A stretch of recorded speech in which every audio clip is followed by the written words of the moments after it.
Disparaître. Alors, welcome everybody. My name is Bruce Montador. I'm the chair of the Africa Study Group. I will shortly turn over the chair of this to my vice chair, Sheikh Bangura, who will be animateur of this event. I would just like to welcome you and to point out that since this is our last event of 2020, to wish all the best for the holidays and the new year. Certainly there's all kinds of things we hope to see better in the 2021, though the use of webinars is something that we probably is an improvement from past years. And I would also just mention in passing that we are trying to reconstruct our website. Nous espérons que nous allons l'avoir d'ici peu. On va voir. Et on va vous donner un avis par courriel dès que nous avons rétabli le site web. Et finalement, cet webinaire est enregistré et nous allons, comme avec les précédents, l'afficher sur notre YouTube channel et on va vous signaler à tous ceux qui assistent aujourd'hui, on va signaler l'endroit pour aller le trouver. Donc, avec ça, je vais laisser la présidence à Sheikh et je vous souhaite une excellente discussion. Voilà. Merci, Bruce. Bonjour, chers participants. Good morning to everybody. Good afternoon in Dakar. It's there now 4 o'clock in the afternoon. Bonjour à nos amis de Dakar et Nangadef, comme on le dit, à Dakar. Governance and the democratic process in West Africa. Gouvernance et processus politique en Afrique de l'Ouest. C'est le thème de notre Africa Study Group et de notre note conceptuelle pour cette session. Nous estimons que la bonne gouvernance est indéniablement primordiale à l'Afrique. Bien que selon l'indice Ibrahimo de la gouvernance et bien d'autres rapports onusiens, des progrès ont été notés et que le mouvement de démocratisation ces 20 dernières années est connu une avancée indéniable. Il reste le fait que les phases de maintien et de consolidation de la gouvernance sont entravées par bien d'antagonismes et de risques réels d'une recrudescence de la mauvaise gouvernance. Une tendance qui se manifeste notamment par la corruption à grande échelle, à l'instar d'une fréquente utilisation de l'État comme source de la délégitimation et de la déstabilisation des institutions, la personnification du pouvoir politique, les coups d'État, l'ethnocentralisation systémique, la fragilité de l'État de droit et de la paix dans certaines zones en situation de crise politique ou de conflits armés, etc. À cela, faudrait-il ajouter les situations où l'État subit une dislocation réelle, une crise de souveraineté et de légitimité qui le rend inapte à promouvoir et impulser un processus de gouvernance démocratique et efficiente. Les défis à relever s'avèrent nombreux. Pour en parler aujourd'hui, nous avons décidé et nous avons fait appel à 3 personnes qui savent mieux que nous autres et qui vont nous servir de panélistes sur ce thème et pendant les 10 prochaines minutes. Notre premier panéliste nous vient de Dakar. Nous avons M. Dr Doudou Dia, directeur exécutif du Centre pour la démocratie, le développement et la culture en Afrique, communément appelé Gorée Institute ou l'Institut Gorée, qui est situé sur l'île de Gorée, qui est connue comme étant une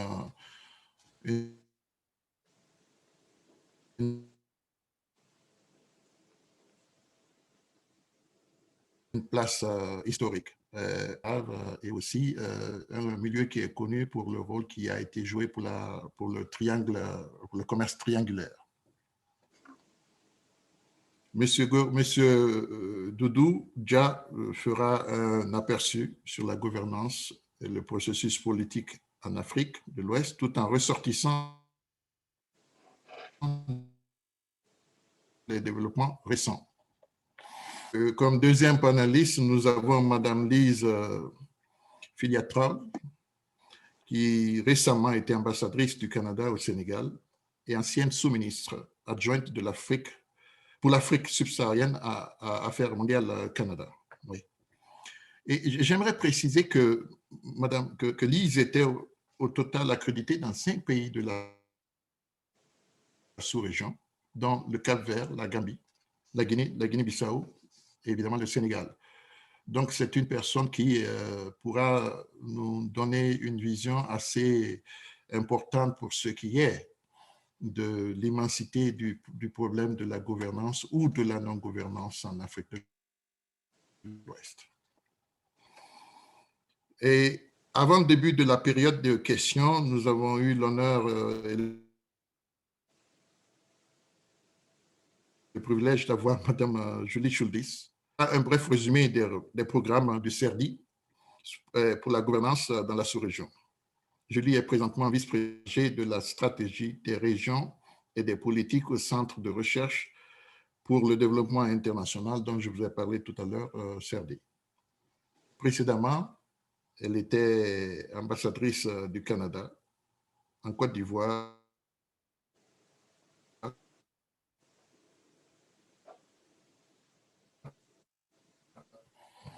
et au pays de 2017 à 2020. Les présentations se feront en français et en anglais et les questions seront bienvenues dans les 2 langues. J'invite nos panélistes à s'en tenir aux 15 à 20 minutes pour qu'on puisse permettre aux participants d'avoir un débat dans la période des questions et réponses.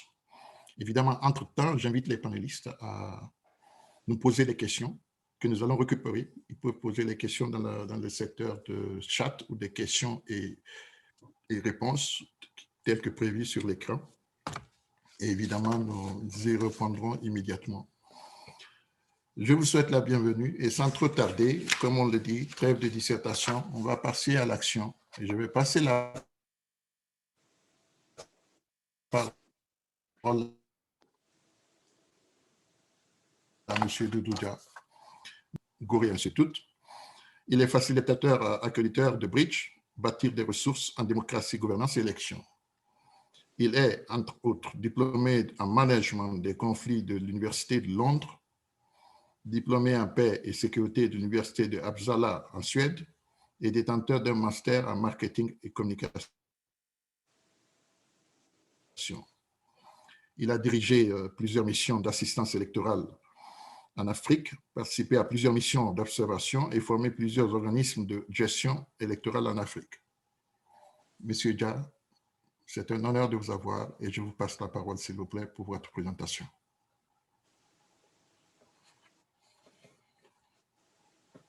On ne vous entend pas, on ne vous entend pas. Je crois que vous devez peut-être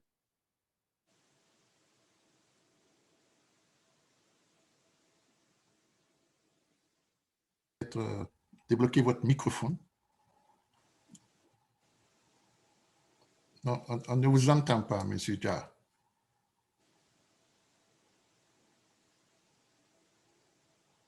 Non.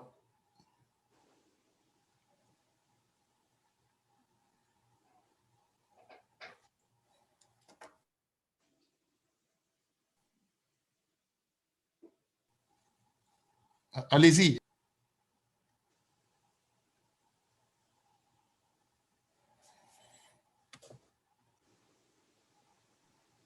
What did you do the first time? Because we did hear you. On vous a entendu tantôt.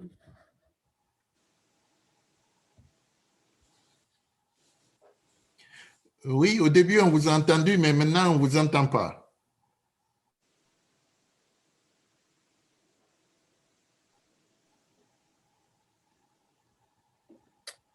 Non.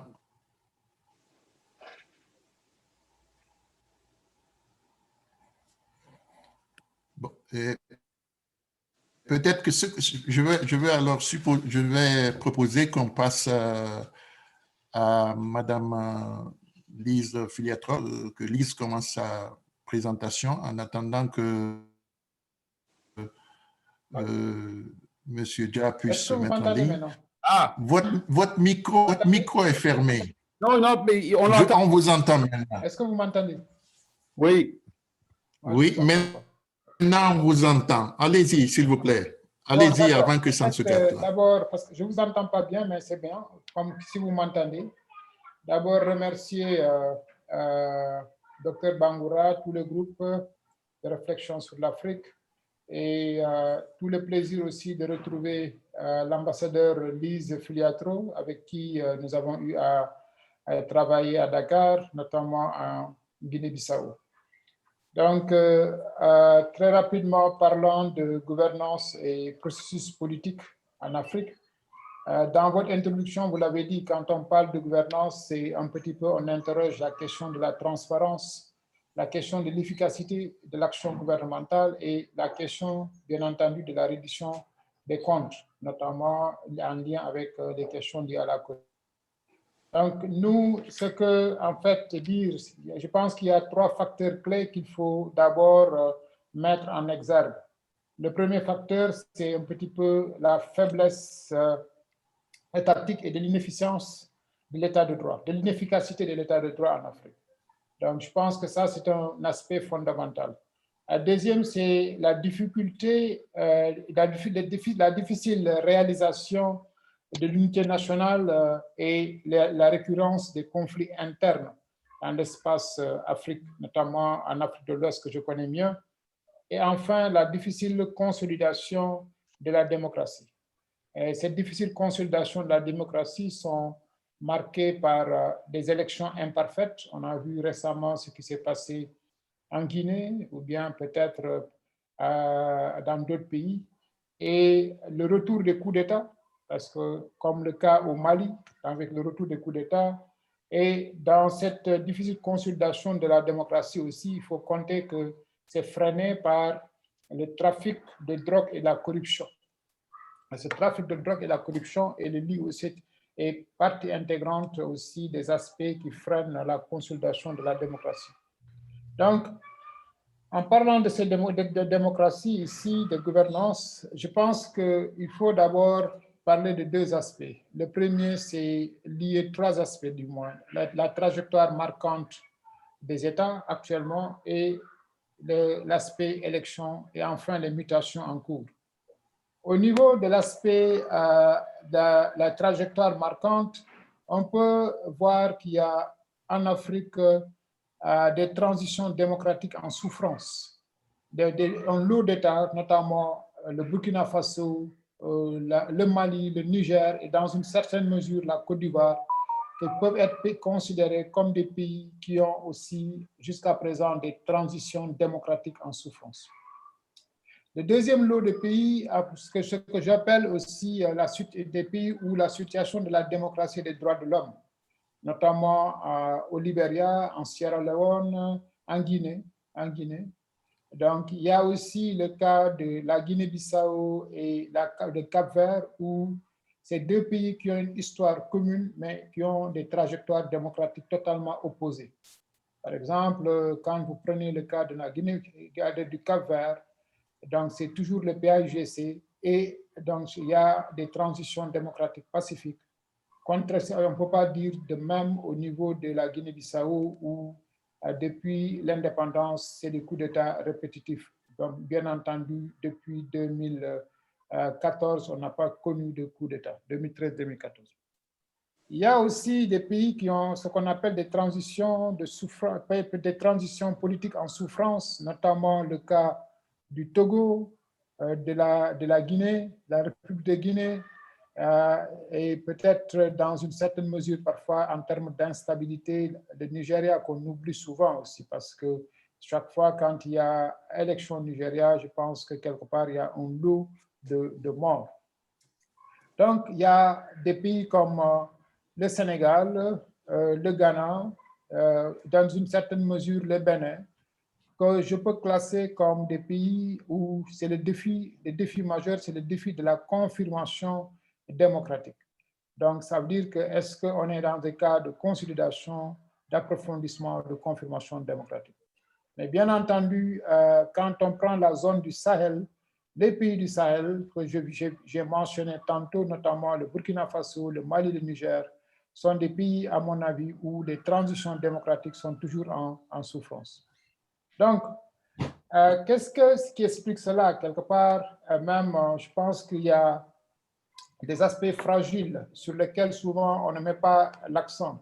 Les aspects fragiles liés au contexte de ces pays en Afrique de l'Ouest, notamment le contexte historique, les perceptions d'injustice non résolues. Par exemple, je prends le cas aujourd'hui de la Guinée-Conakry, une corruption généralisée et un système judiciaire fragile au niveau du contexte, une culture omniprésente de rivalités ethniques et de violence. Ça, c'est caractéristique de certains pays.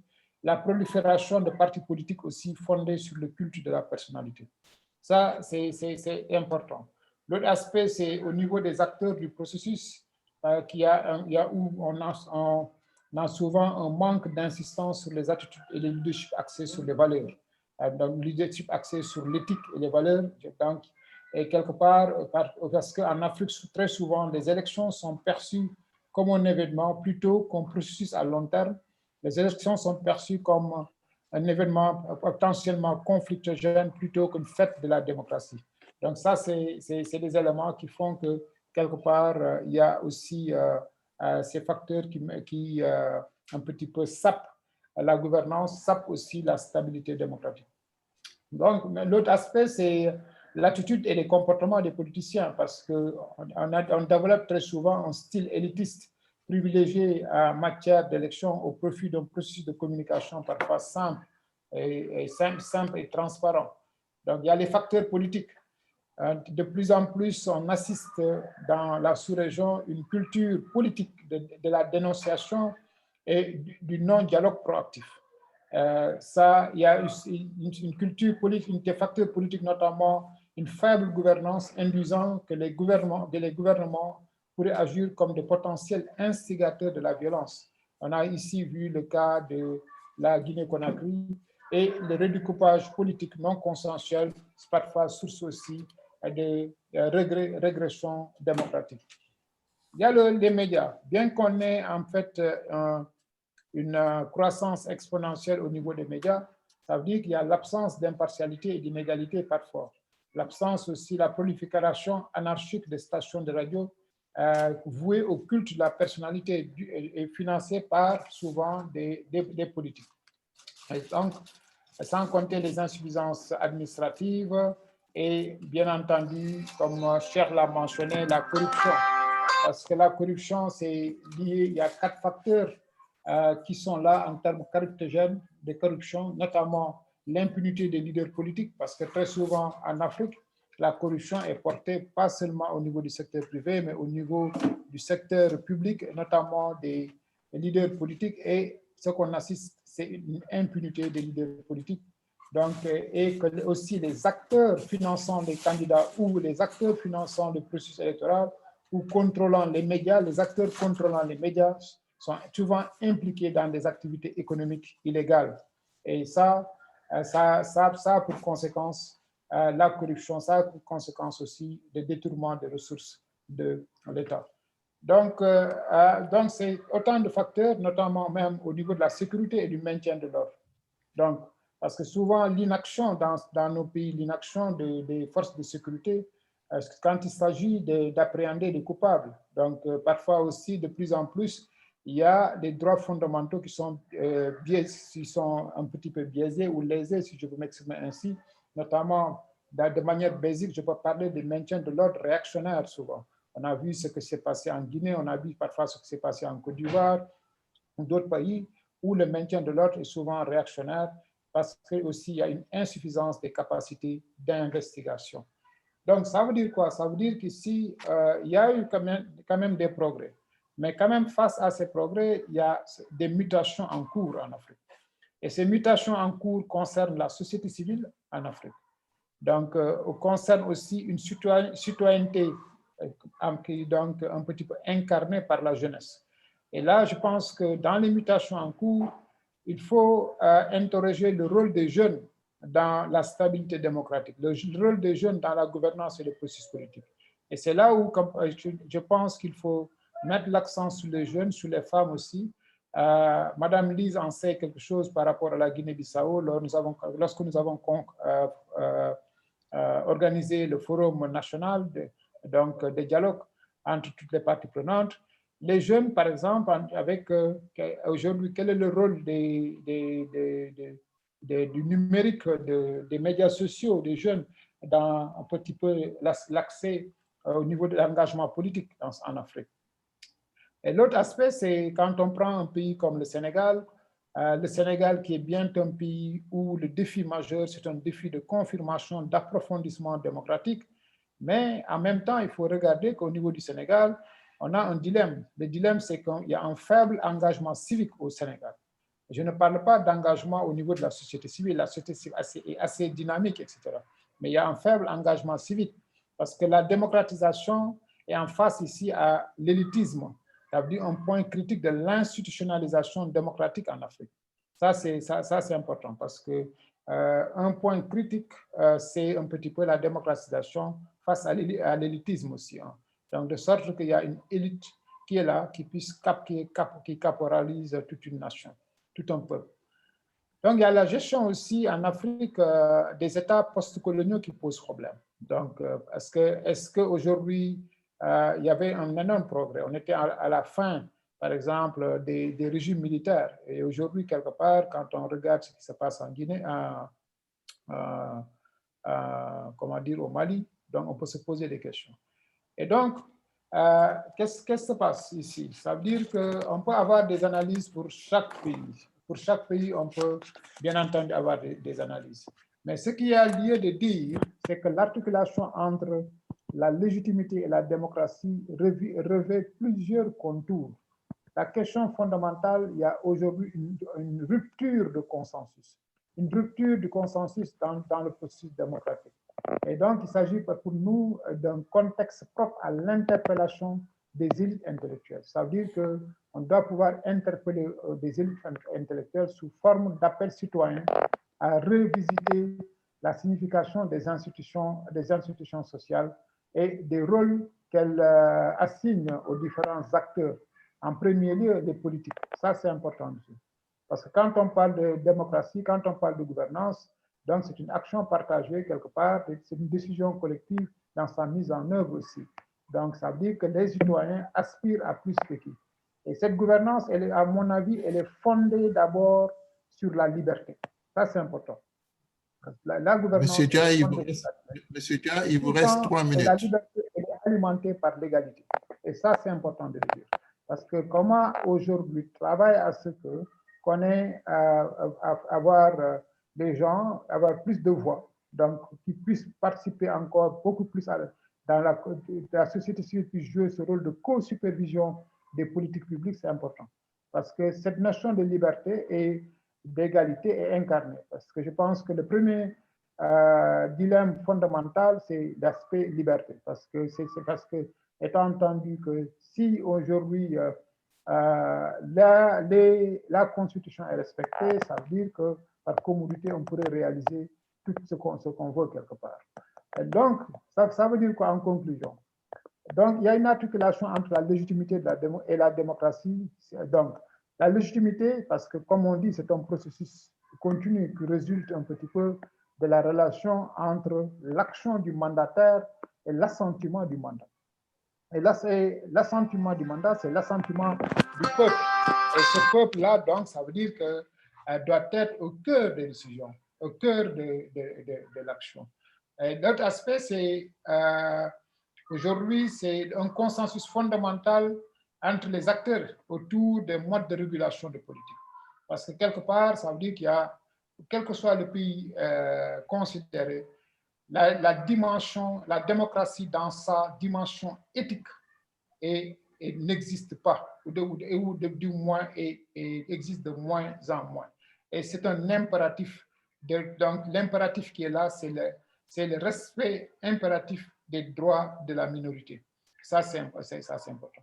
Idem aussi que ça soit l'aspect gouvernance, elle ne peut être que là où existe la République avec ses institutions et ses valeurs.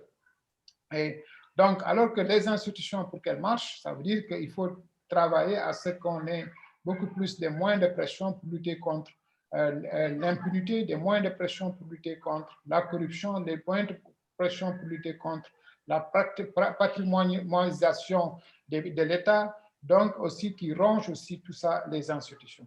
Donc ça, c'est important de le dire. Et là, pour le moment, je m'en limite là pour respecter mes 15 minutes et juste pour dire que le défi, ce n'est pas un défi en Afrique de réalisation de capital réel seulement. C'est un défi de réalisation de capital social. Qui dit capital social, donc c'est un défi d'éducation, de formation, de sécurité, de santé, un défi aussi de capital social parce qu'un défi de cohésion sociale. Quand on se passe, je reviens de la Côte d'Ivoire il y a 1 mois pour les élections, mais encore une fois, le défi fondamental reste la cohésion et l'unité nationale. Merci. Merci, Monsieur Doudou Dia. Nous allons directement passer la parole à Mme Lise Filiatro pour son exposé. Merci beaucoup. Je suis vraiment désolée que je ne puisse pas faire fonctionner mon vidéo, moi qui m'étais préparée tout spécialement ce matin. Mais bon, l'important, c'est que vous m'entendiez. Peut-être que vous pouvez désactiver ou plutôt activer votre vidéo, votre caméra. Malheureusement, je n'ai aucun bouton. Je suis sur un iPad, alors si quelqu'un est plus techno que moi, il peut m'indiquer comment, mais j'ai aucun bouton sur mon écran qui me permet de le faire. Je fais des zooms à tous les jours et j'ai le bouton vidéo, mais là, peut-être parce que c'est en forme webinaire, il n'y en a pas. Oui, c'est pas grave, on vous entend, madame, on vous entend.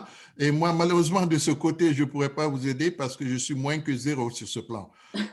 Donc, je vous laisse faire votre présentation. L'essentiel est qu'on puisse vous entendre et je vous laisse le plancher, s'il vous plaît. Très bien. Merci beaucoup.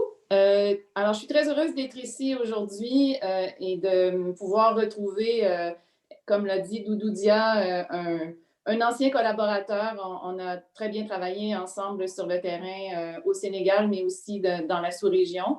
Je voulais simplement spécifier en démarrant que je ne parle pas au nom du gouvernement du Canada. Je suis maintenant retraitée depuis 6 mois.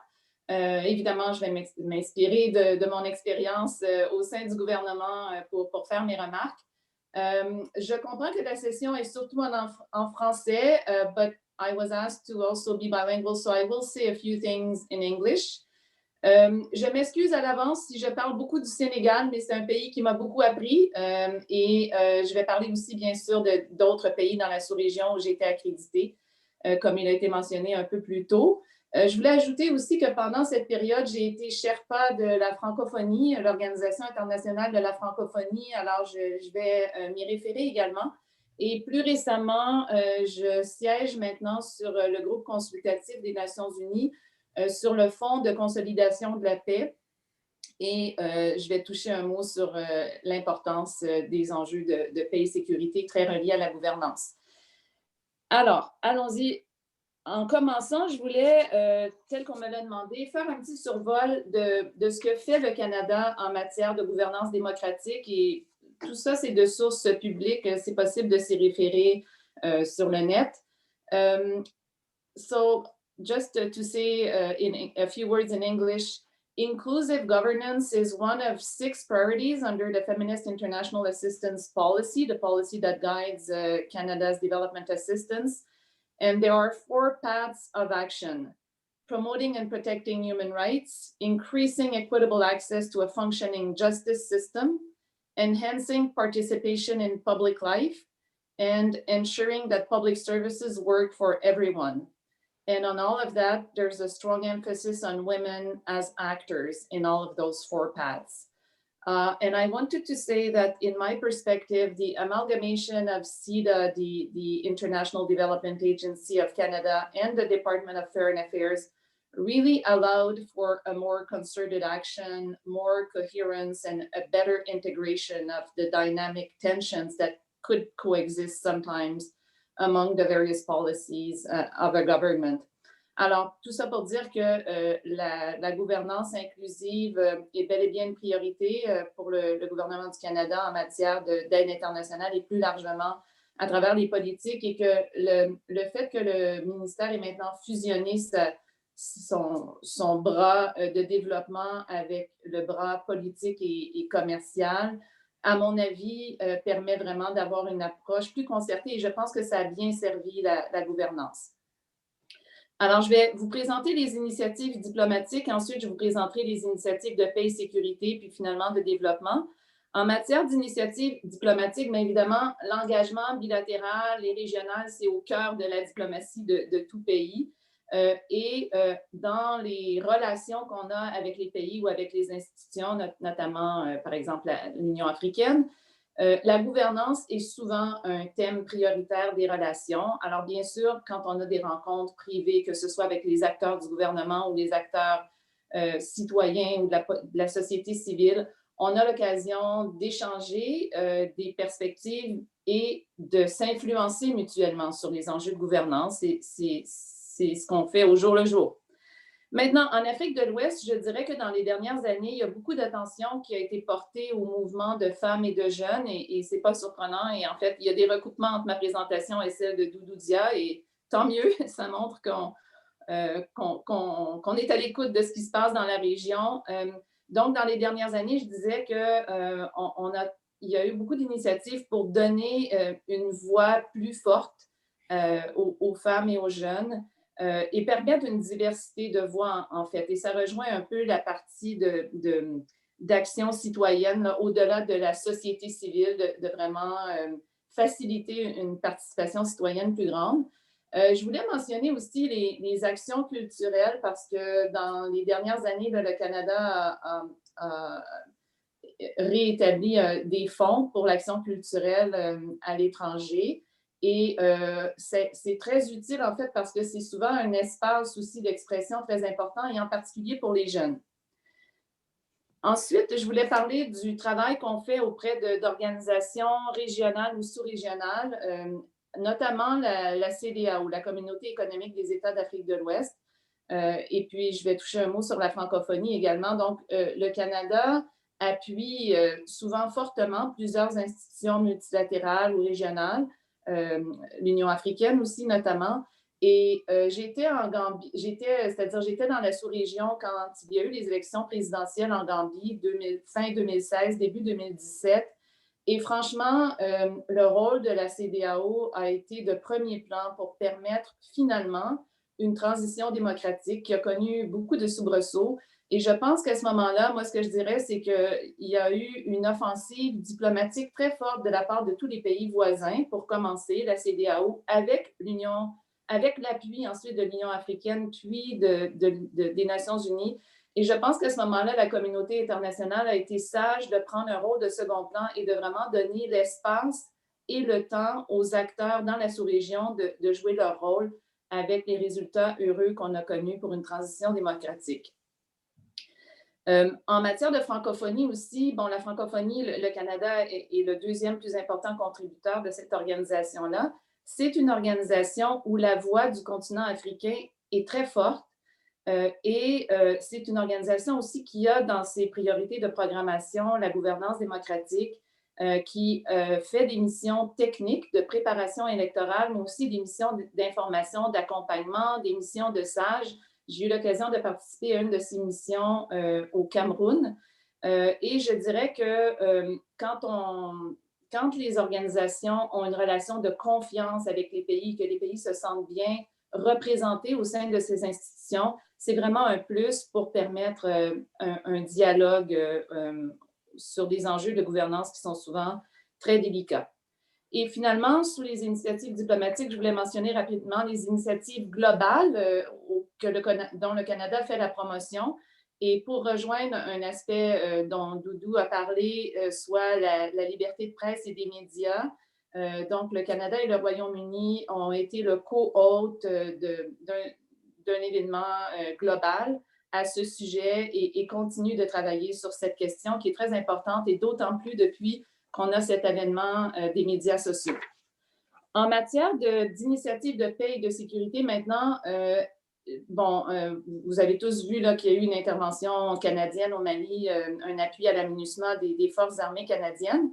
Et ces interventions sont accompagnées, complémentées par des interventions de coopération technique qui sont menées par le Programme pour la stabilisation et les opérations de paix, qui est un programme qui vise justement à appuyer la transition ou la prévention ou bien la consolidation, en particulier pour évidemment les États fragiles et touchés par les conflits. Et donc, le Mali a fait l'objet d'un effort particulier de ce programme, et le Mali et les pays limitrophes, notamment le Sahel, pour des projets de dialogue entre les communautés, les forces de l'ordre, les autorités locales. Au Sahel, on a appuyé la participation des femmes, c'est-à-dire leur formation pour leur permettre de mieux participer au processus de paix.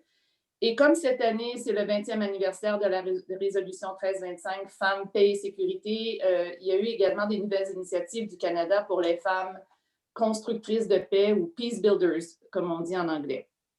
Il y a également un programme qui vise le renforcement des capacités en sécurité et notamment à la lutte contre le terrorisme. Et encore une fois, Doudou Dia en a parlé, comment la criminalité, le trafic de drogue pouvaient contribuer à l'instabilité et à l'insécurité en finançant des actions terroristes.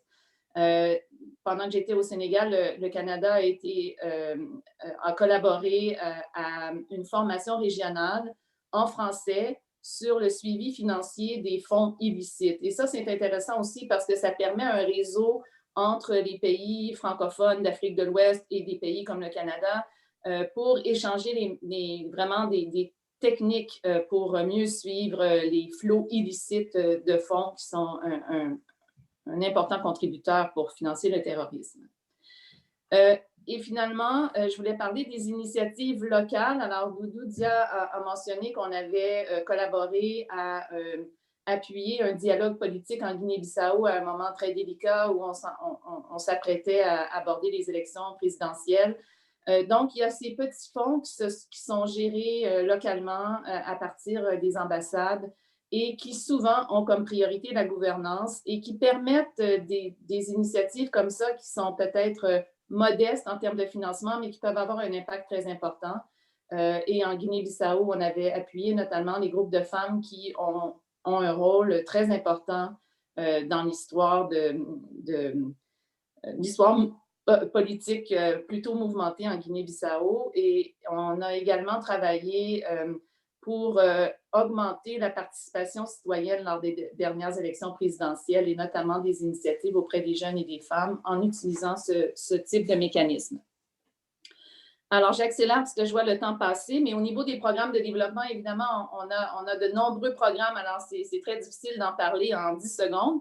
Ce que je dirais, c'est que les programmes de développement en Afrique de l'Ouest comme ailleurs ont une concentration importante sur les droits des femmes, leur participation politique, leur participation économique.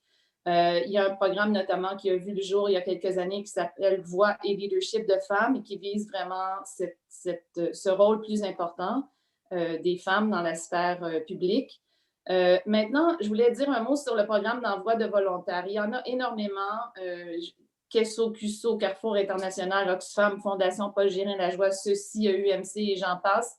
Et ce sont des programmes qui souvent apportent une coopération technique et très souvent au niveau de la gouvernance, au niveau de tout type d'institutions, qu'elles soient gouvernementales, locales ou coopératives. Et c'est des contributions modestes, mais qui peuvent avoir un impact important sur des enjeux de gouvernance démocratique. On a aussi, le Canada traditionnellement aussi a fait beaucoup d'appui à l'administration publique. Je pense au Bureau du vérificateur général au Mali, au Sénégal, appui à la Cour des comptes. Et ça, ce sont des appuis qui permettent justement de souvent pouvoir mieux lutter contre la corruption ou permettre une meilleure reddition des comptes. Par exemple, au Sénégal, le plan Sénégal émergent dispose de tout un cadre de suivi avec des indicateurs assez sophistiqués et il y a des sessions qui, à l'époque, je ne sais pas si ça continue, étaient menées par le président même de la République pour rendre compte à la population des progrès dans ce genre de plan. Et au départ, le Canada avait fourni un appui pour la méthodologie pour développer ce genre de choses. Finalement, je voulais parler de la formation de parlementaires aussi. Il y a des échanges souvent soit à travers la francophonie ou directement entre les pays. pour former les parlementaires et c'est un autre rôle très, très important, comme on le sait, pour la démocratie. Alors, je passe rapidement aux enjeux actuels et pas si nouveaux, qui sont plus ma perspective, quelques observations suite à mes années de travail dans la région. Je voulais parler de la question du troisième mandat. Alors, évidemment, c'est un enjeu qui demeure encore à l'avant-scène. On l'a vu récemment en Côte d'Ivoire, en Guinée. Ça fait l'objet de beaucoup de débats. Et il y avait un académique africain très reconnu qui m'avait dit à un moment que la communauté internationale se concentrait trop sur ce type d'enjeu plutôt que de s'assurer que les institutions démocratiques étaient en place et que les populations pouvaient vraiment s'exprimer et être représentées selon leurs désirs. Alors, c'est peut-être quelque chose sur quoi on peut revenir dans le panel. Et moi, j'observe aussi, tout comme Doudou Dia l'a fait, une approche maintenant qui est peut-être plus large et plus citoyenne. Je me suis attardée récemment à une lettre ouverte qui avait été envoyée par des jeunes personnalités guinéennes et une lettre qui a été publiée dans Jeune Afrique et qui vise justement cette construction d'une nation démocratique avec des institutions juridiques, avec une approche, une démarche peut-être plus citoyenne pour éviter le piège de la violence. Alors, encore une fois, on pourra y revenir peut-être à la période de questions. A few words in English. The winner takes all. Alors, it's not easy to let go of power anywhere in the world, of course, but in certain environments, it may mean going from a position of great power to exile or prison. And of course, we don't want impunity, as Doudou Dia mentioned, but I think we need to think about how transitions could be facilitated, what could be the parameters of that. Mo Ibrahim Foundation created a prize for achievement in African leadership to former leaders so that there could be role models, and there are some in Africa, of course. So I think that issues of financing of political parties, creating a space for opposition are elements that we can think about when it comes to that.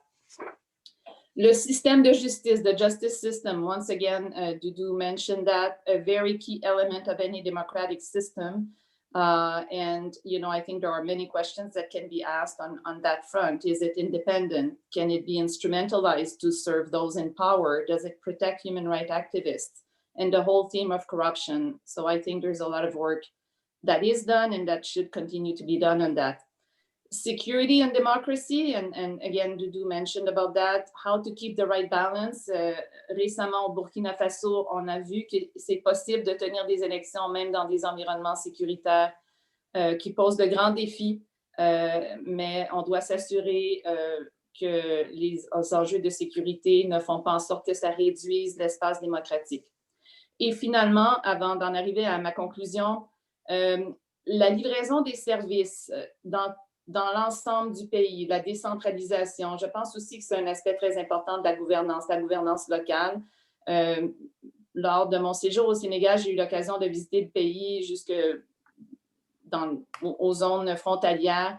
Et quand les citoyens voient qu'il y a des services qui leur sont fournis par l'État en matière d'éducation, de santé, qu'on les protège aussi, je pense qu'on suscite davantage un sentiment d'appartenance au pays. Et bon, je dis l'évident, mais j'ai remarqué, moi, souvent dans des régions comme Matam, Kédougou, qu'on rencontrait des directeurs d'école, des chefs directeurs ou directrices, des chefs de services de santé communautaire très articulés et qui avaient des liens très forts avec leur communauté.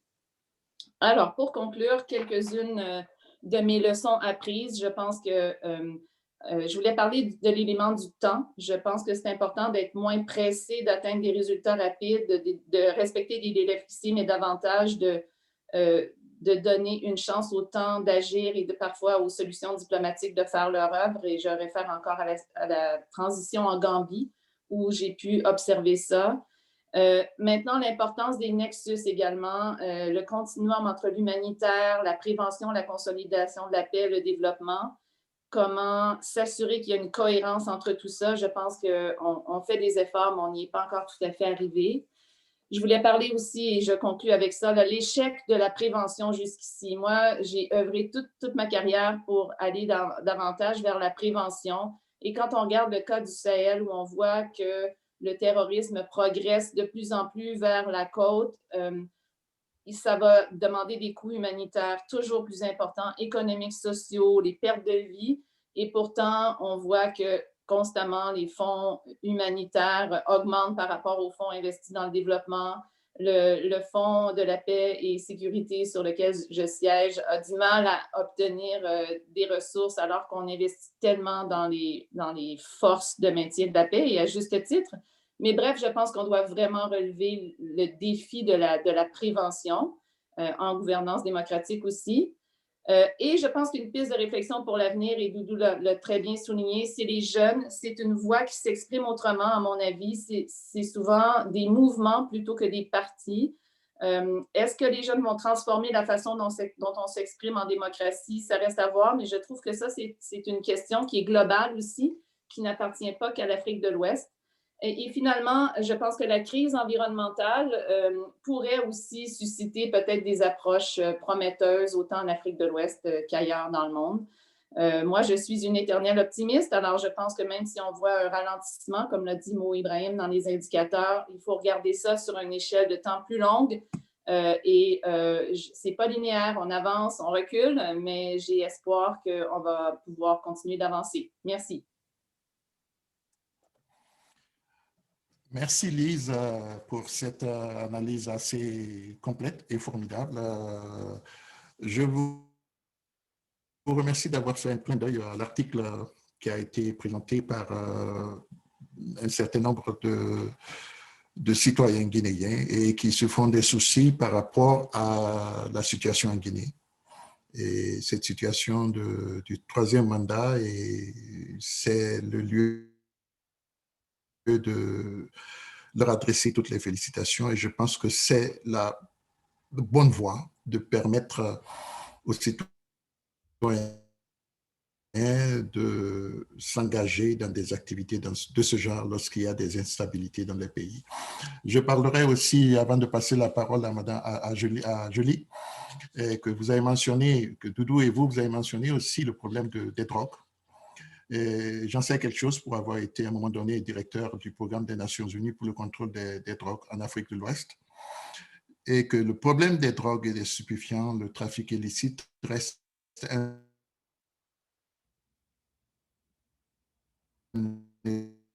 élément, un vecteur, c'est pas pour l'Afrique, pour la Guinée-Bissau, mais aussi au Mali, et ça depuis des années. Sans trop m'attarder, je vais passer la parole donc à Julie. Et je suis sûr que beaucoup de personnes attendent votre présentation. La parole est à vous, Julie. Merci beaucoup. C'est un grand plaisir d'être ici aujourd'hui puis de parler du travail du CRDI dans la région de l'Afrique de l'Ouest. Dans mon cas, avec l'idée du bilinguisme, I'm going to speak predominantly in English, but obviously les deux langues me conviennent très bien. This will be fairly short, but the idea is just to speak a little bit about the work that IDRC is doing in West Africa. Many of you will be familiar with the International Development Research Centre. We're a Crown Corporation that's part of Canada's efforts in development and diplomacy. We invest in knowledge, innovations, and solutions that improve the lives and livelihoods of people in the developing world, working directly with grantees and researchers in developing countries so that the solutions that we develop are contextually relevant and locally owned. We have a long history of working in West Africa. For the last 50 years, we've had a presence there. We've worked in most of the countries and have a regional office located in Dakar. One of the areas of focus for IDRC programming is on democracy and inclusive governance. And in the case of West Africa, the focus is following very much on something that Lise just said, really on youth and women and girls as key societal actors, and looking at the mechanisms and necessary institutional changes that would enable them to contribute fully and equally to the governance of their societies. So I think that follows actually well with some of the things that Lise has just highlighted. And some of the things that Doudou Dia also mentioned in terms of the importance of youth. I mean, we recognize that West Africa has one of the youngest populations in the world, and the high proportion of young people presents an opportunity for harnessing the demographic dividend with the right investments in the population, but that we need to know how to do so. We also recognize the entrenched normative and structural barriers to gender equality and women's empowerment in the region, leading notably to high levels of sexual and gender-based violence, child early and forced marriage, FGM, and gender disparities in education, to name just a few. And then, following on from other discussions this morning, weak institutions, notably in the justice system, and structural challenges that are sort of a nexus of many different challenges that come together, including rapid urbanization, climate change, insecurity, unemployment, all of which have an impact on social dynamics.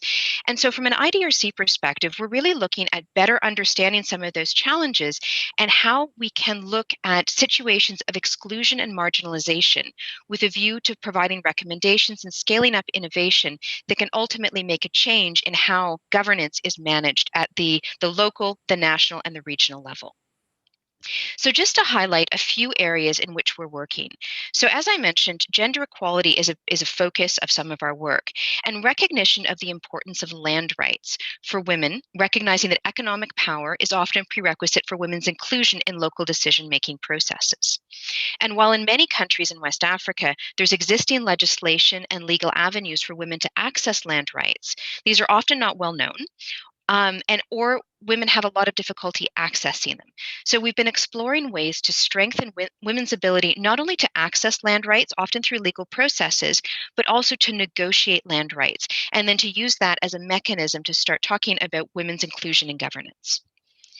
Similarly, access to justice remains a major challenge, and our work has been particularly related to rural women who are victims of sexual violence and how to address both societal and financial barriers that discourage women from accessing legal redress, and finding opportunities for women to engage and to address some of those barrier issues and to better understand how those are created and how they can be addressed.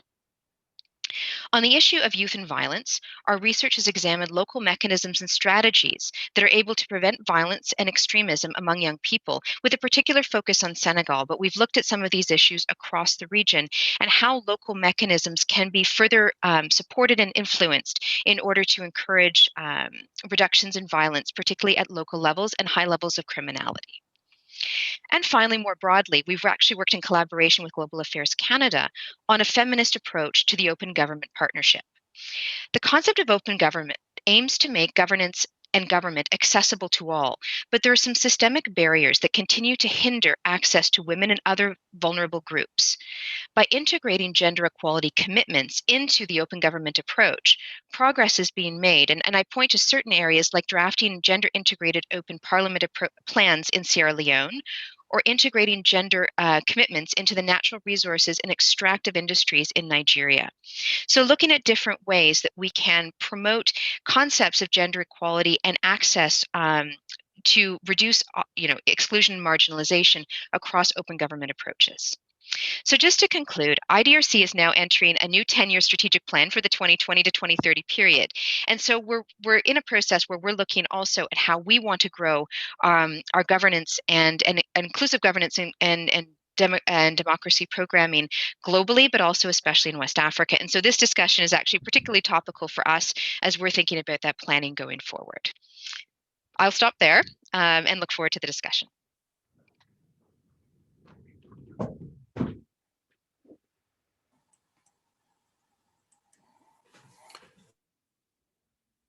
Merci.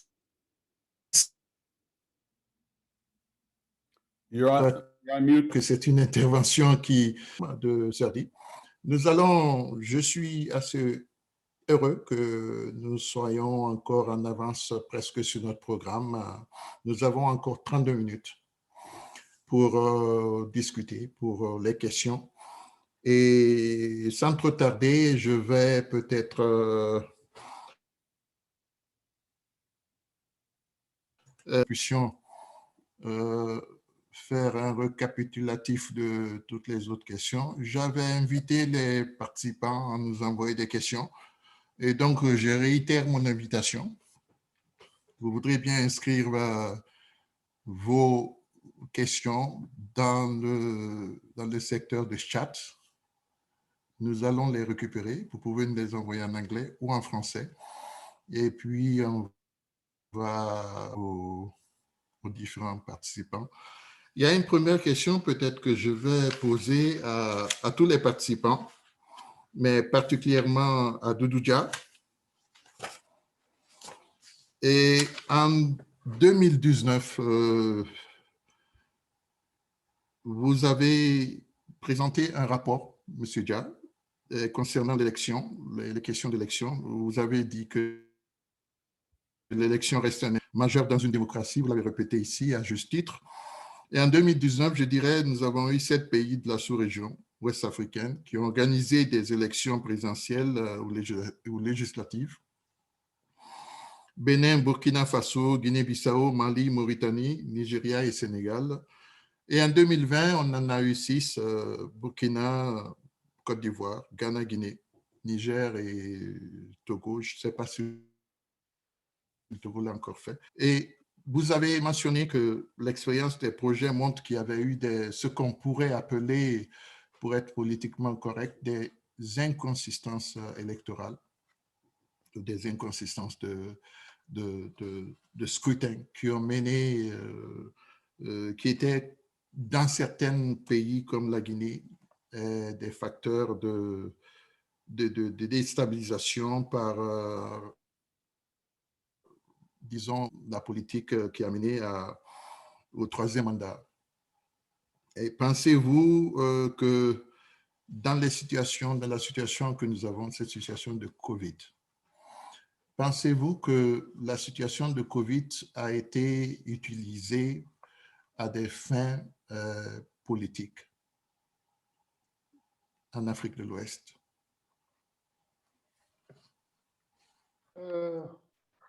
Merci, cher. Je pense, comme vous le dites, entre 2019 et 2020, on a eu presque 15 échéances électorales dans différents pays en Afrique de l'Ouest. Et donc, je pense que même avant l'avènement du Covid, quand on prend un pays comme la Guinée, la République de Guinée, avant le Covid, ce qu'on remarque, parce que c'est un pays que je connais bien, parce que 2013, nous étions là-bas, je regarde le processus de près. Avant de parler de l'élection, il faut parler de la stagnation des droits politiques élémentaires, comme le droit de manifester.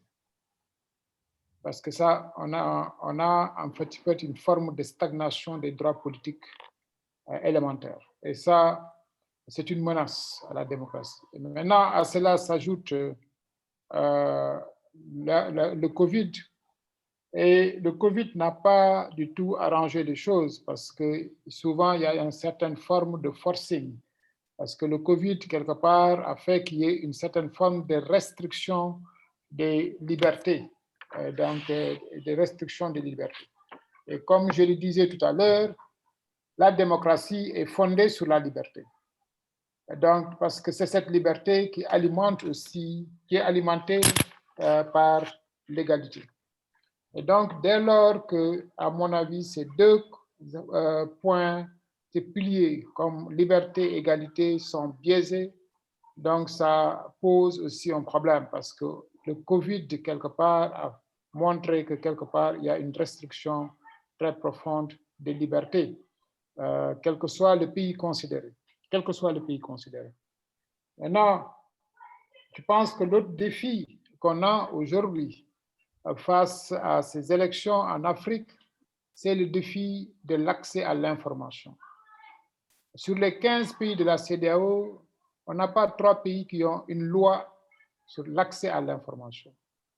Donc, il y a cette semaine, en début de semaine, au Sénégal, on en parle depuis 5 ans. Cette semaine, j'étais au ministère de la Justice, donc en atelier pour adopter la loi de l'accès à l'information, qui fait que les citoyens puissent avoir accès à l'information. Je pense qu'aujourd'hui, face à ces menaces, les gens trouvent des voies de contournement. Quand il y a une stagnation des droits civiques élémentaires, les gens trouvent des voies de contournement. Et ces voies de contournement s'appellent cyberactivisme des jeunes. Aujourd'hui, c'est là où je pense quelque part qu'il faut aussi mettre l'accent sur le cyberactivisme des jeunes. Ça veut dire quoi? L'utilisation des technologies de l'information et de la communication en matière d'engagement politique. Comment mieux utiliser les TIC en matière d'engagement politique. comment mieux utiliser aussi les TIC pour les intérêts, pour les affaires publiques. Et donc, comment utiliser les TIC aussi en faveur du soutien à la démocratie, parce que c'est le nouveau langage des jeunes. Aujourd'hui, on a un épuisement des formes traditionnelles de participation politique et l'émergence de nouvelles formes d'activisme à travers la technologie. Et rendons-nous compte, un pays comme la Côte d'Ivoire, 73% des populations sont des jeunes. Et ces populations sont toujours devant leur smartphone, devant Internet, etc. Et c'est là, quelque part, un outil qu'il faut optimiser pour un petit peu l'utiliser en matière d'engagement politique, en matière d'information politique, en matière d'affaires publiques, en matière aussi tout simplement de soutien à la démocratie face à la restriction des libertés, et donc notamment en période de Covid. Merci. Merci pour cette réponse qui est assez profonde. Je vais passer à la lecture des questions que nous avons, que nous avons reçues. La première question, c'est quel rôle pensez-vous que la France joue dans la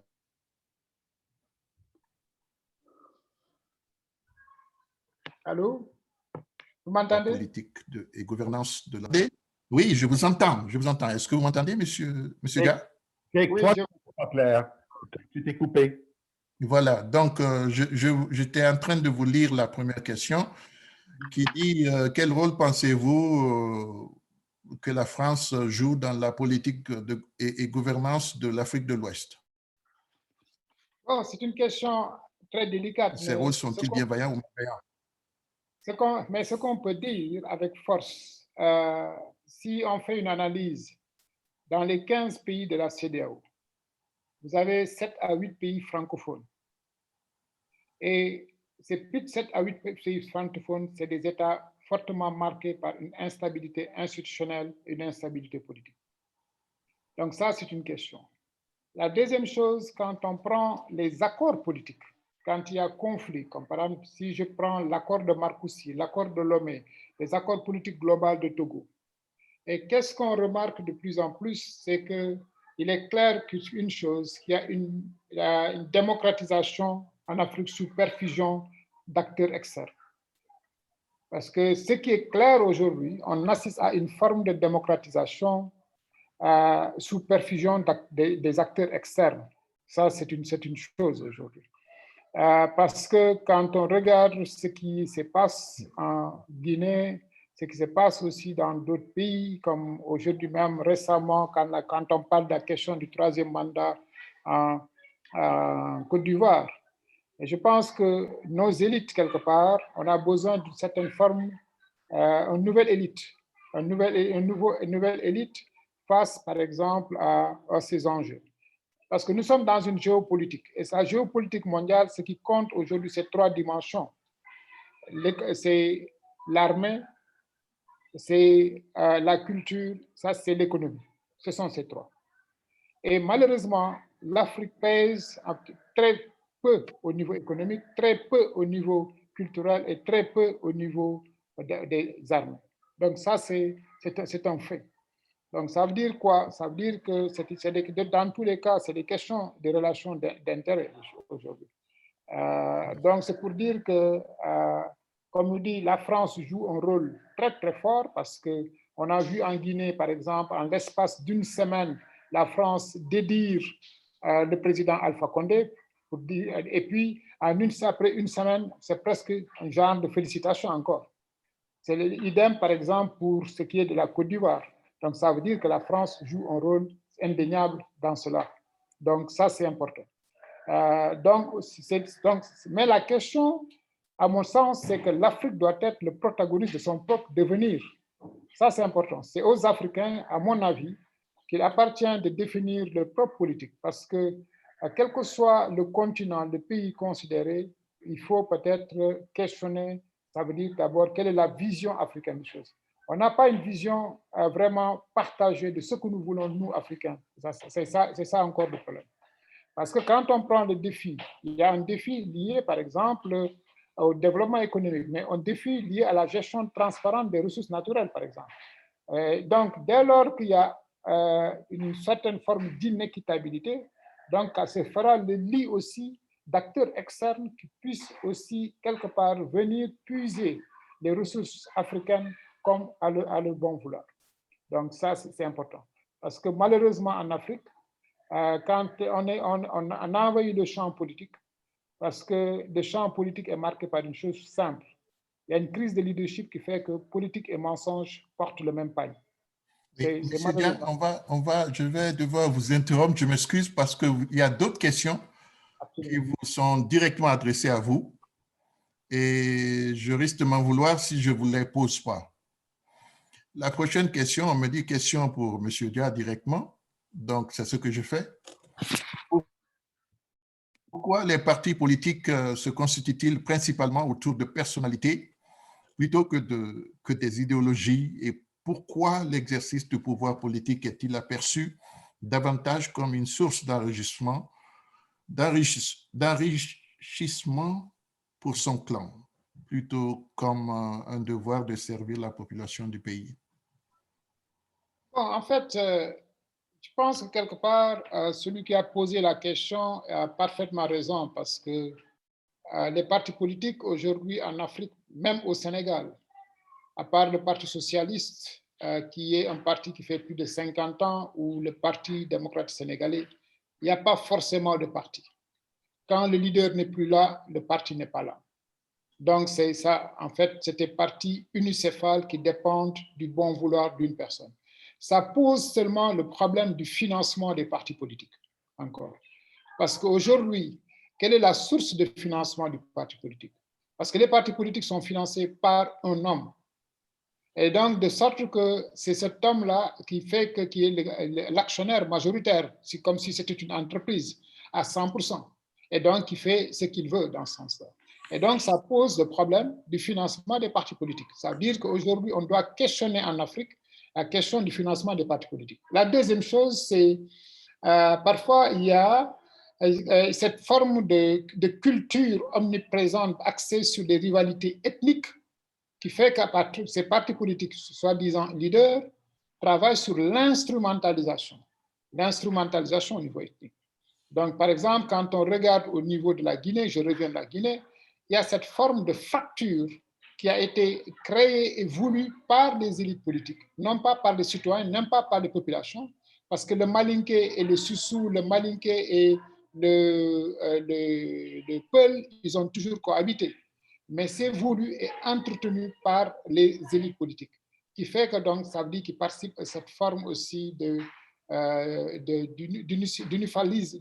d'unifalisme de ces partis politiques. L'autre aspect, c'est le système judiciaire aussi, qui est fragile. Parce que dès lors que le système judiciaire est fragile, ça veut dire qu'au niveau des partis politiques, ils font ce qu'ils veulent. Parce que dès lors que le système judiciaire est fragile, la façon de créer des partis politiques n'est pas établie sur des bases consensuelles, sur des bases beaucoup plus au niveau légal qu'il faille renforcer. Donc, ça veut dire qu'au niveau de notre système judiciaire, qui est fragile. Donc, ça, c'est important. Donc, ça veut dire que tous ces éléments concourent à la prolifération de partis politiques fondés sur le culte de la personnalité.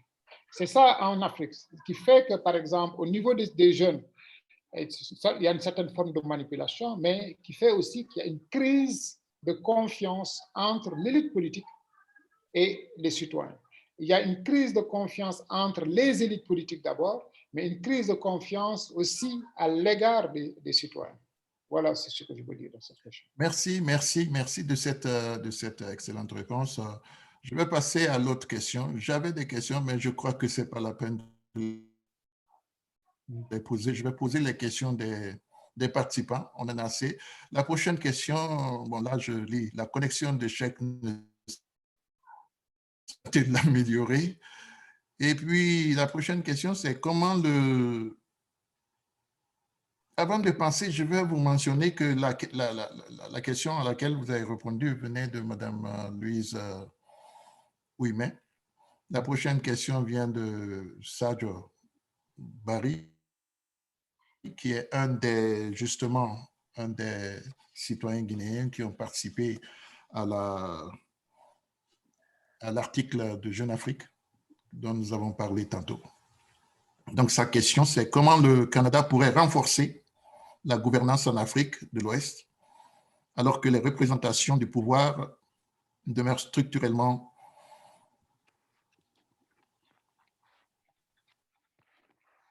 néopatrimoniales. Oui, désolé. Au regard des pratiques politiques endogènes, est-ce qu'Ottawa ne devrait pas travailler avec tous à exploiter son expérience en matière d'organisation institutionnelle et constitutionnelle du pouvoir? Je crois que c'est une question qui est adressée à tous les panélistes. Et Madame Lise, si vous voulez bien y répondre, est-ce que vous pensez que vous pouvez y répondre? Oui, merci beaucoup, cher. En fait, ce que je réitérais le fait que je ne parle pas au nom du gouvernement du Canada aujourd'hui. Je suis là à titre davantage personnel. Mais je pense que, bon, peut-être que Julie Chaudès voudra ajouter quelque chose parce que, bon, le CRDI travaille aussi sur ces questions, mais je pense que simplement en consultant les sources ouvertes là, du gouvernement du Canada, on voit que, justement, je pense qu'il y a beaucoup de programmes du Canada qui visent justement à travailler sur les structures de gouvernance qui sont autour de l'exercice du pouvoir. J'en ai donné quelques exemples dans ma présentation, mais le développement de la participation citoyenne, si on veut, ça fait partie des thèmes qui sont développés par le Canada. Un peu comme le disait Doudou Dia, l'expression d'une élection, c'est un processus c'est pas un seul événement, mais effectivement, très souvent, ça canalise beaucoup les esprits et c'est source de conflits. Alors, je pense que c'est pour ça que la question de gouvernance inclusive, ça touche à tous les aspects que j'ai mentionnés au début de la présentation. Ça touche les aspects d'un système de justice qui fonctionne. Ça touche les aspects de participation dans la vie publique qui soit stimulée. La protection des droits humains. Alors ça fait partie aussi de la protection des droits de manifester, etc. Donc, ici, j'ai fait référence à cette lettre-là dans ma présentation. C'était justement pour questionner un peu la façon dont on aborde la démocratie, la façon dont les jeunes le font. Jeunes étant définis assez largement, là, disons peut-être les moins de 40 ans. Alors moi, je dirais que oui, il y a des programmes qui existent, qui sont financés par des gouvernements, mais en même temps, je rejoins un peu le point de Doudou. Je pense qu'on doit s'intéresser beaucoup aux phénomènes locaux et nationaux qui surgissent, et je pense que c'est de là que va venir les meilleures approches qui ensuite peuvent être soutenues par une communauté internationale. Merci. Je vais passer à la prochaine question. Merci. La prochaine question, Dr Doudou Dia a insisté sur les initiatives endogènes. Comment expliquer aujourd'hui que même certains parmi la jeune génération se réapproprient la logique de corruption et des pratiques autoritaires du pouvoir, comme on le voit avec des jeunes ministres en Guinée et dans l'administration publique? En fait, c'est une ici, oui. En fait, ici, la question elle est beaucoup plus profonde que ça. Absolument. Elle est beaucoup plus profonde que ça, parce que ça pose deux aspects. Le premier, c'est la question liée aux valeurs sociétales et le système politique aujourd'hui. Quel est le lien entre nos valeurs sociétales et le système politique? Parce qu'aujourd'hui, comme par exemple, on a en Guinée comme au Sénégal une démocratie constitutionnelle et non pas une démocratie représentative. Et dans cette démocratie constitutionnelle, on a trois formes de déséquilibre qui sont là. Et ces déséquilibres qui concourent à maintenir la corruption. Et le premier déséquilibre, c'est le déséquilibre entre le pouvoir et au sein de l'exécutif, qui se traduit par une concentration du pouvoir exécutif entre les mains du président de la République, du chef d'État, et une indétermination du rôle et la fonction, par exemple, du Premier ministre. Ça, c'est une première forme de déséquilibre. Et ces formes de déséquilibre sont voulues et maintenues. La deuxième forme de déséquilibre, c'est le déséquilibre dans l'aménagement des rapports entre ce que je peux dire l'exécutif et le législatif. Parce que, par exemple, le partage de l'initiative législative entre, par exemple, le président de la République et les députés. Ça, on l'a vu en Guinée, c'est valable aussi au Sénégal, par exemple. Ou bien c'est la forme de la réduction du rôle du parlementaire au vote de loi, ou juste en consentement de l'impôt. La troisième forme de déséquilibre, à mon avis, c'est dans l'aménagement des rapports entre l'exécutif et le système judiciaire. Et vous parlez de la Guinée, vous l'avez vu. Quelle est la relation entre l'exécutif et le système judiciaire? Ça veut dire que l'indépendance du pouvoir judiciaire est garantie par le président de la République. Et ça, c'est un problème de fond. Le fait que, par exemple, le Conseil supérieur de la magistrature soit présidé par un chef de l'État, c'est un problème. Le fait que le pouvoir discrétionnaire de l'exécutif dans la promotion des juges des droits communs, c'est un problème. Le fait qu'on ait le pouvoir discrétionnaire du président de la République et le président de l'Assemblée nationale dans la nomination des juges, c'est un problème. Et tous ces aspects concourent, comme par exemple, à cette perte forme, comme par exemple de crainte ou par exemple de fragilisation de nos institutions. Et lesquelles fragilisation des institutions ont pour impact, ça veut dire une absence de confiance entre les citoyens et leur mandat. Ça donc, ce qui fait que quelque part, ça revient à la notion d'éthique politique qui doit s'exprimer à travers le souci de la chose publique. Et c'est là le problème. Parce qu'il faut se dire que quand on parle de culture démocratique, la culture démocratique doit se forger avec l'expérience démocratique du pays, avec ses vicissitudes, ses errements, mais aussi avec ses avancées et ses succès.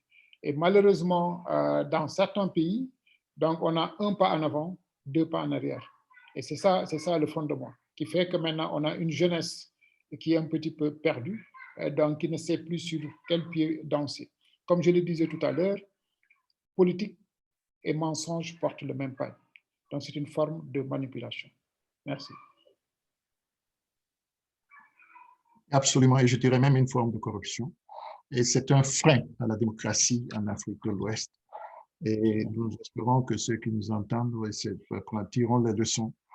Je vais revenir un peu aux élections, Monsieur Doudou Dia et Madame Lise et Madame Julie.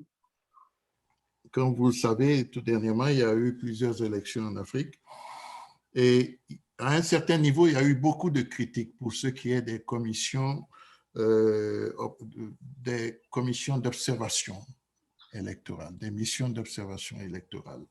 Comme vous le savez, le Canada, dans sa contribution, a eu à envoyer plusieurs fois des missions d'observation électorale en Afrique. Ça, depuis les années, depuis la première dizaine des années 2000. Et c'était le cas au Congo où avait l'ambassadeur Boduc. J'ai vu qu'il est en ligne, c'est le moment de lui faire un coucou. Mais aussi au Burundi et dans d'autres pays. Et tout dernièrement, il y a eu des critiques des critiques négatives envers les observations électorales en Afrique. On a l'impression que c'est des missions qui sont là et qui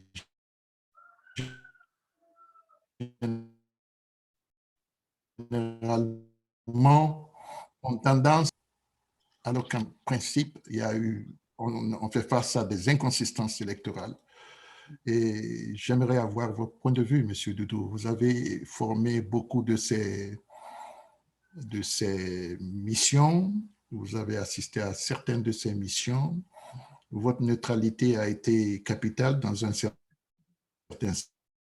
sens, mais présentement, autant on critique la CEDEAO en disant que c'est la CEDEAO des pays des chefs d'État, on a l'impression que ces missions d'observation ne sont pas très indépendantes. Qu'est-ce que vous en pensez? En fait, tout dépend des missions, parce que d'abord, quand on parle de commission d'abord, il y a le fond du problème au niveau des pays d'abord. Au niveau des pays, il y a la question, excusez-moi, des commissions électorales. les commissions électorales, aujourd'hui, dans leur composition, posent problème d'abord. Je ne vais pas entrer dans les détails. Maintenant, l'autre aspect, c'est au niveau des missions d'observation. Il y a une prolifération de missions d'observation. Maintenant, généralement, il faut qu'on essaie d'aller plus loin parce que, encore une fois, quand on prend un pays comme le Sénégal, quand il y a la société civile sénégalaise qui a fait la mission d'observation, ça veut dire qu'on est allé plus loin, au-delà d'observer. Parce que quand on dit observer, ça veut dire regarder, voir, noter et rapporter. Point. Donc, c'est les yeux, c'est regarder, voir, noter et rapporter. Donc, maintenant, à mon avis, c'est aller beaucoup plus loin. C'est ce que j'appelle une certaine forme de co-supervision. Il faut aller de l'observation à la supervision. Parce qu'un observateur n'a aucun droit d'ingérence dans le processus. Par contre, un superviseur, oui, quelque part. Et je pense que c'est là où, comme par exemple au Sénégal en 2012, comme en 2019, c'est là où la société civile a été assez tactique pour faire un système, par exemple, de remontée à temps réel des résultats, et avec un partenariat avec les médias, de sorte qu'ils puissent être là. Par exemple, au Sénégal, en 2000, il n'était pas écrit ni dans la Constitution, ni dans la loi électorale que les médias peuvent donner des résultats. Mais une démocratie ne prospère, une démocratie n'avance que s'il y a une forte pression parfois. Et maintenant, par exemple, il y a une certaine forme de caporalisation. On a vu en Guinée, les radios les plus puissantes en Guinée d'opposition étaient caporalisées, soit débauchées ou autres. Donc ça, c'est important. Maintenant, mais au niveau de la CEDEAO, il y a eu beaucoup de critiques au niveau de la CEDEAO dans sa mission d'observation. Mais je pense que le fond du problème, ce n'est pas la mission d'observation. C'est dans la période préélectorale. Parce que souvent en Afrique, on ne pense pas que les élections, c'est 3 périodes, 8 étapes. Il y a une période préélectorale, une période électorale, une période post-électorale. Les missions d'observation sont déployées comme par exemple de court terme à une semaine des élections. Quand vous prenez un pays comme la Côte d'Ivoire, vous avez 22 000 bureaux de vote. Un pays comme la Côte d'Ivoire, plus de 22 millions d'habitants. Donc, au bout du compte, vous déployez une mission à 2-3 jours. Ça veut dire que vous n'allez pas faire grand-chose aussi. Donc, ça veut dire que le travail de fond, c'est dans les missions de contact en amont. Le travail de fond, c'est dans les missions de médiation. Le travail de fond, c'est dans les missions de facilitation. Parce que les élections en Afrique sont biaisées dans la période préélectorale, non pas le jour du scrutin. Remarquez bien, très rare de voir en Afrique le jour du scrutin, avoir des violences le jour du scrutin. C'est très, très rare. Non.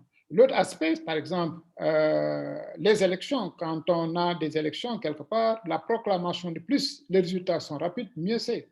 Mais on a des pays où la proclamation des résultats, c'est peut-être 2 semaines après, 3 semaines après, etc.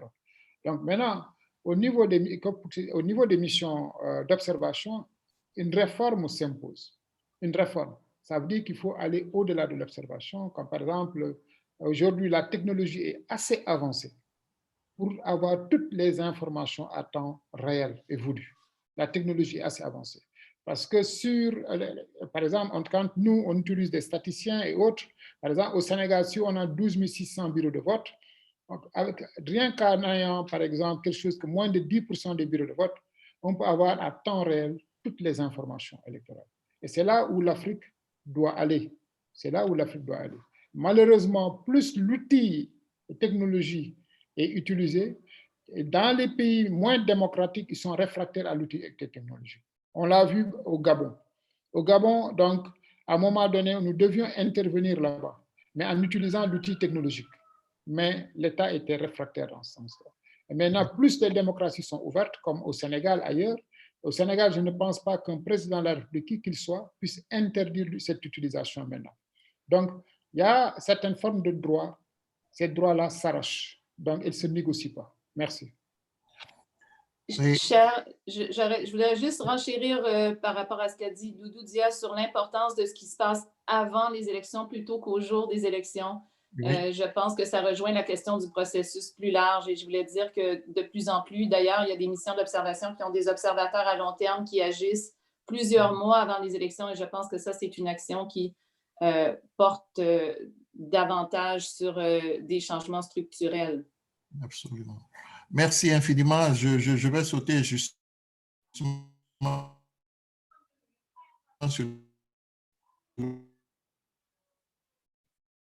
l'occasion pour faire des observateurs à long terme en Afrique et à travers le travail merveilleux que Canadem a accompli pendant des années. Et je voudrais demander juste à Madame Julie, est-ce que vous pensez que CERDI aura un programme qui puisse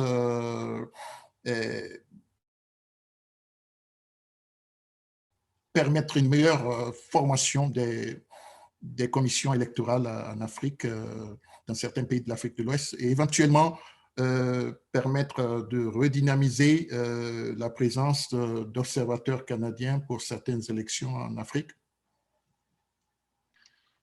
Merci beaucoup. Ce que je dirais, c'est vraiment au niveau de la CRDI, c'est regarder les questions de recherche. Alors, qu'est-ce qu'on peut mieux comprendre par rapport au processus électoral ou la gouvernance inclusive, puis l'accès que ça donne pour les gens qui sont plutôt marginalisés dans différents contextes.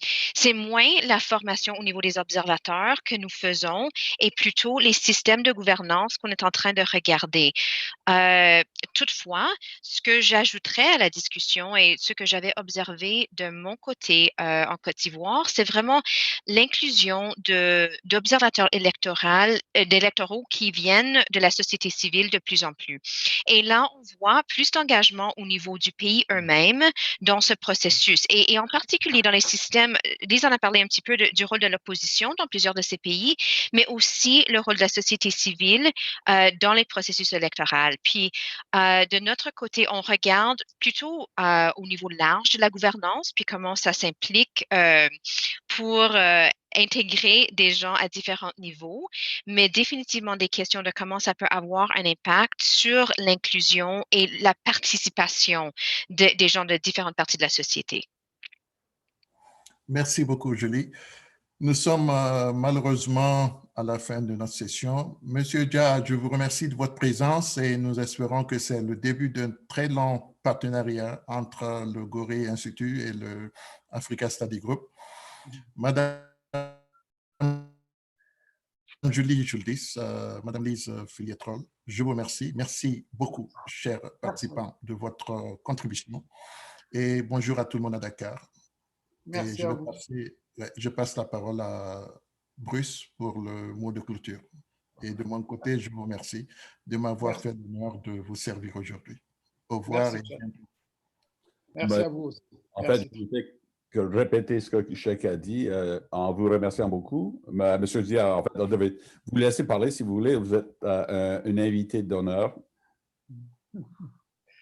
En fait, remercier l'intérêt que vous portez toujours aux questions de développement international, notamment l'Afrique aussi, à travers le groupe, Africa Group, Africa Study Group. Africa Study Group, excusez-moi, à travers aussi CRDI aussi qui fait un excellent travail. Et donc, encore une fois, tous les plaisirs de retrouver Mme Lise Filiatro et espérer aussi que de construire ensemble un partenariat collaboratif. Merci encore. Merci beaucoup. En fait, en français, c'est le groupe de réflexion sur l'Afrique. Et j'ai dit à Cheikh, juste avant la réunion, que justement, que la réflexion, c'est pas tout à fait la même chose que le study. Et c'est une chose qui est... on fait les deux, en fait. C'est ce qu'on essaie de faire les deux. Alors, donc, comme j'ai dit au début, on remercie tous les participants et on espère avoir plusieurs programmes intéressants au début de l'année prochaine. Entre-temps, on vous souhaite de très joyeuses fêtes et une bonne année, une meilleure année 2021 sans COVID ou avec vaccin. Et donc, à bientôt. Au revoir. Merci, à bientôt. Merci encore. Au revoir. Au revoir. Au revoir.